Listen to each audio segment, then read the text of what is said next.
You may have heard that AC2 is the novel coronavirus cell receptor, its entrance into our body.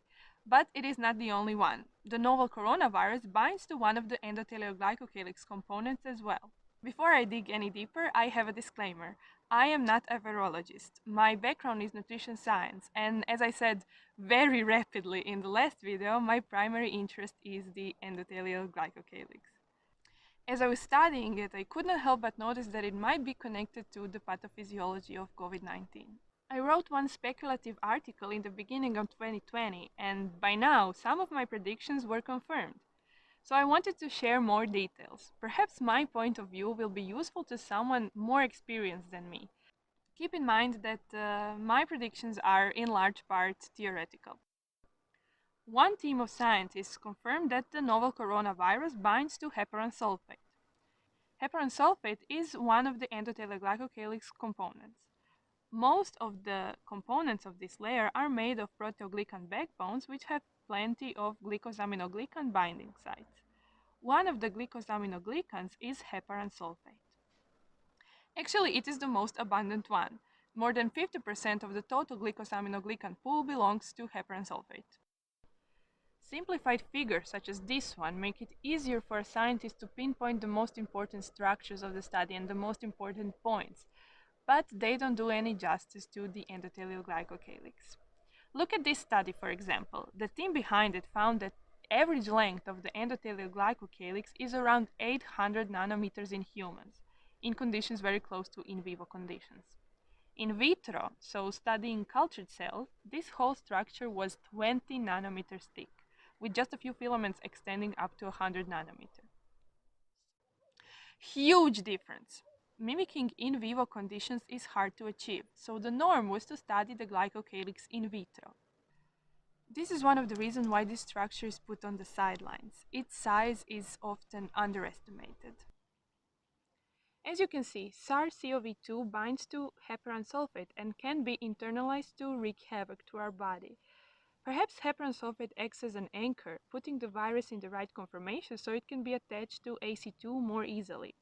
But by my knowledge, the exact mechanistics of this is not known yet.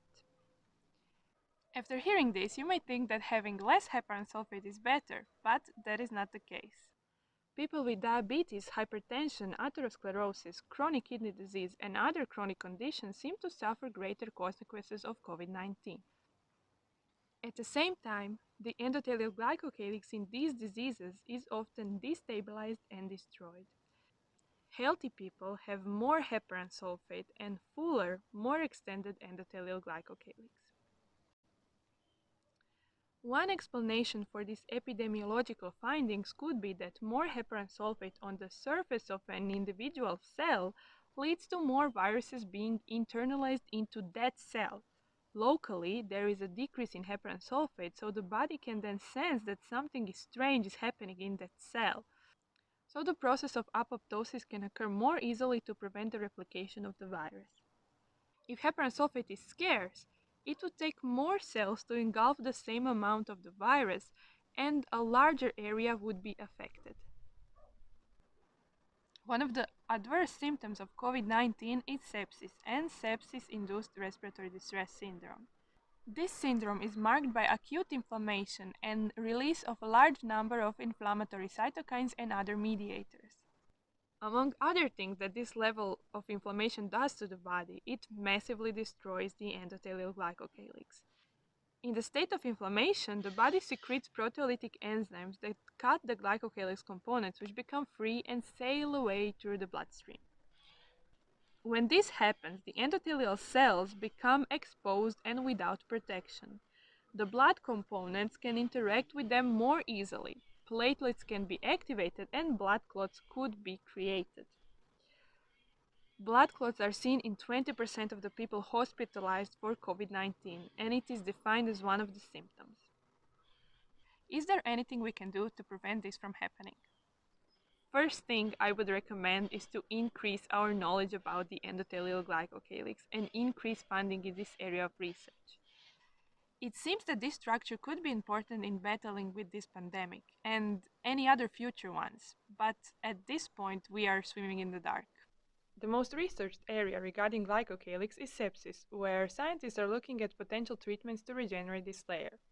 Heparin admission is one of them.